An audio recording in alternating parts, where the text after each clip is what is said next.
In this video, I'll show you how to quickly model a warehouse from scratch in 3D. Not just for visualization, but the way it's done in real engineering work. First, we start with the axis. Let's do it properly. The axis is the reference grid for the entire warehouse.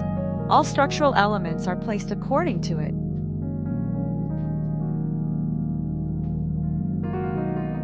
I'll create a separate axis layer, set it to red, and use a centerline line type, which is standard for axes.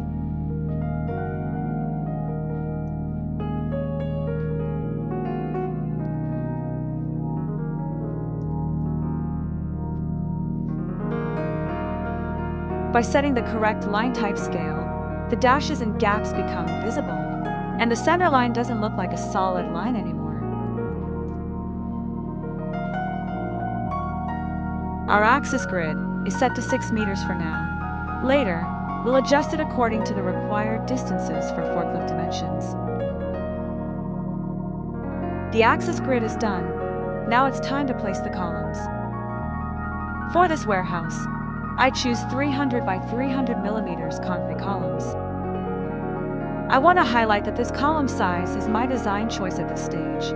All structural calculations are done by construction engineers. They may confirm that 300 by 300 millimeters is sufficient, or they may say it needs to be larger, for example 500 by 500 millimeters. My task is to define the layout and concept. The final dimensions come from the structural team. For now, I stretch these columns to 10 meters. Later, we'll adjust the height according to the required working space. Here I paste the pallet racking layout, designed for 3 pallets in 1 row. Before placing the racks, it's important to understand the pallet dimensions. Standard pallets have fixed length, width, and height, and all rack spacing is based on these values. The pallet size defines rack width, distance between columns, aisle width for forklifts. If pallet dimensions are wrong, the warehouse simply won't work.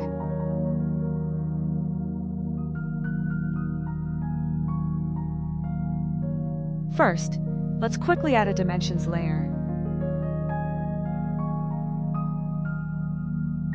I'll show you the exact rack dimensions used for fitting 3 pallets side by side. In our case, I'm using 1000 by 1200 millimeters pallets. It's important to understand that pallet sizes differ between regions.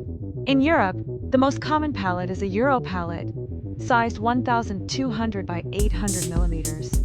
In the US, pallets are typically 1200 by 1000 millimeters or 48 by 40 inches. These differences directly affect rack width, aisle spacing, and forklift clearance. So you always need to choose the pallet standard before designing the warehouse layout. Now we can start placing the racks along the axis grid, keeping 100 millimeters distance from the columns.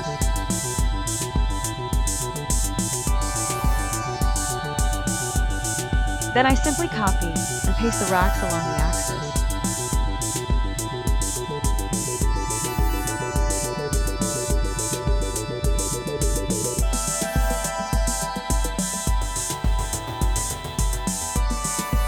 Here we have 1 line of pallet racks. Let's add another line.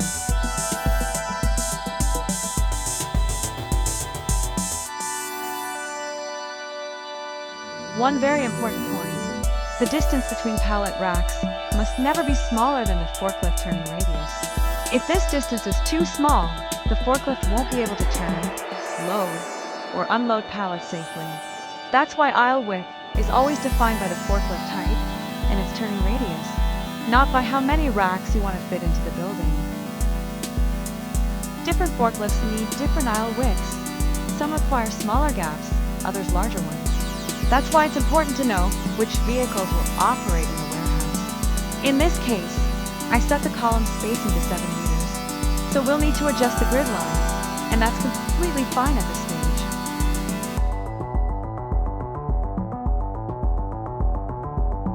Now let's add a 3-level pallet rack in 3D with pallets in large boxes. Each pallet level requires 2.5 meters of height, so our 3-level rack has a total height of 7.5 meters. Now I just duplicated this 3D rack. I'll shorten the columns to 8 meters. That gives us about half a meter of free space, but leaving 1 meter is better. It's always good to have more clearance.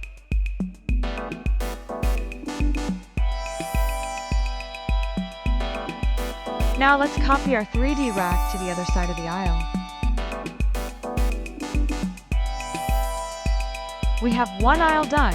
Let's duplicate the others.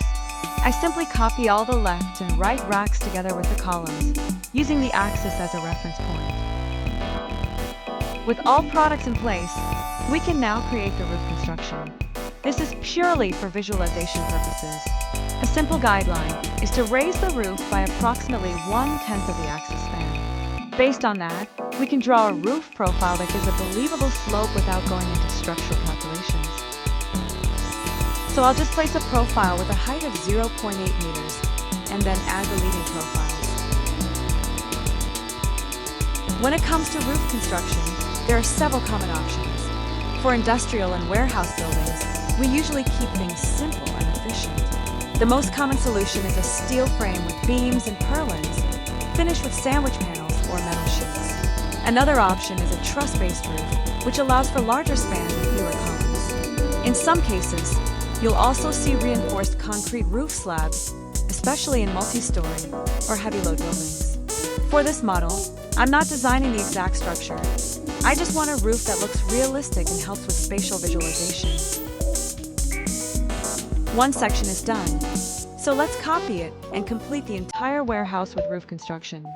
For a structural engineer, the building has to be properly calculated.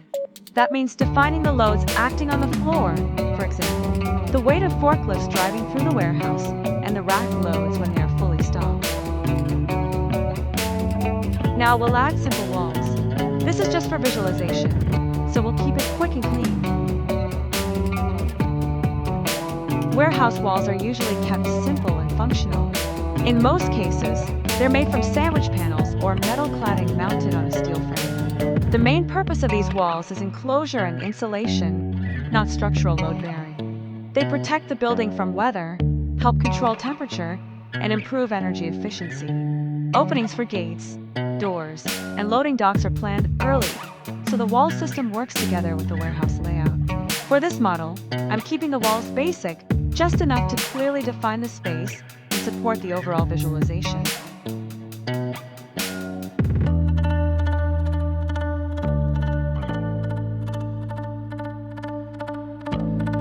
Now I'm raising the entire unit by 1.2 meters. This is done for truck loading purposes. By lifting the floor level, we can align the warehouse with standard truck bed heights, which makes loading and unloading much more efficient. It also reduces the need for steep ramps and improves safety during daily operations. For this model, the exact height can vary depending on the logistics concept, but 1.2 meters is a common and practical solution. Floor done in seconds. Real builders would love this. Now I'm creating the truck loading ramps, a typical sawtooth layout. This arrangement allows multiple trucks to dock at an angle, saving space and improving maneuverability. I'm modeling the loading stops at a 45-degree angle. Each angle requires a specific straight approach length to allow proper truck positioning and safe loading. When there's sufficient space for trucks to maneuver, straight loading stops are a simple and efficient solution. If you have enough space for truck maneuvering, straight loading stops are usually the best option. They allow trucks to approach the dock directly, which makes reversing simpler and faster. Straight docks also reduce turning stress on the vehicle and give drivers better visibility during alignment. From a construction point of view, they're easier to build and often more cost-effective than angled solutions. Angle docks, like the 45-degree layout, are mainly used when yard space is limited. When space is not a constraint, straight stops keep operations simple and efficient. Our loading docks are done. Now I'll just cut out the gates. Because the wall is a solid, the process is very simple. I just draw the gate outlines, create another solid, and subtract one from the other. This is a very useful method whenever you need to cut openings in solid geometry.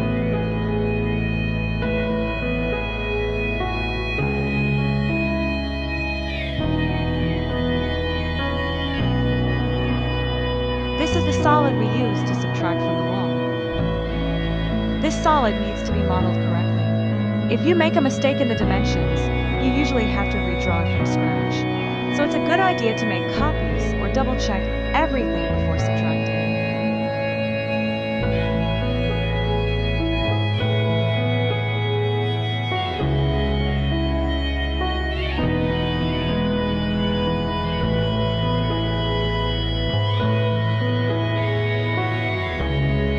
Now I'll quickly create the rooftop.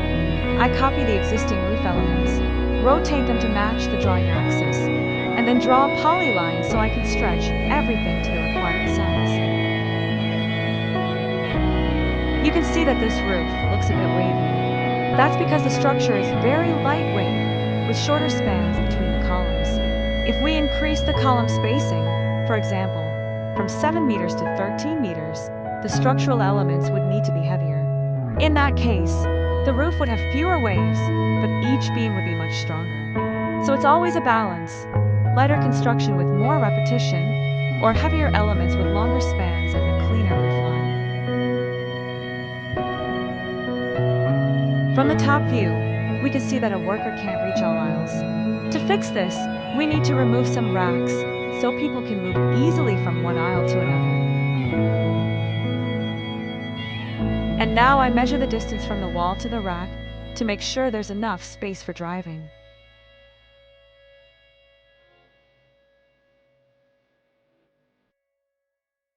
Now let's find a forklift model on the GrabCD website.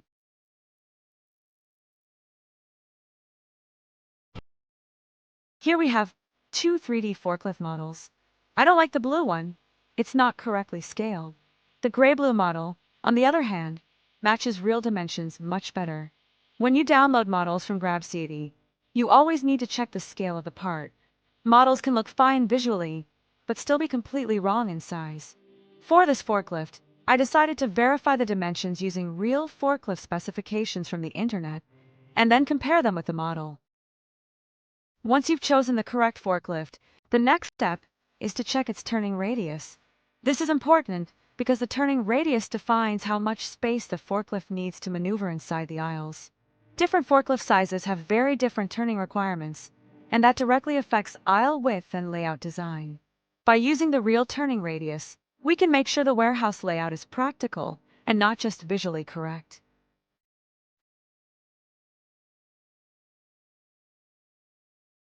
We also have a 3D truck model. Now I'll set the correct angle and adjust it to match our loading ramps.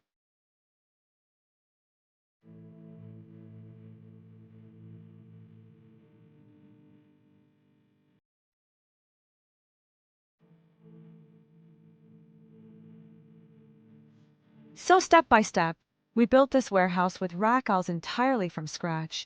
Thanks for watching. If you liked this video, please subscribe for more.